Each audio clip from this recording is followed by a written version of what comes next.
రకాలుగా ఈయన తనకి మొత్తం పదంతా కొట్లాడతారు, రాత్రి పూట ఒకటేస్తారు. మరంతే ఎంతమంది ప్రేమించుకున్నా ఏం చేసుకున్నా కొట్టాడుకున్నా పీకులాడుకున్నా అయినా నాకు అర్థం కాలేదే.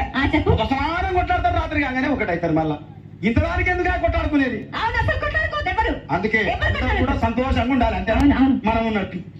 సరేనా? కానీ ఆ మాట మాత్రం ఏ మాట? మాట మాట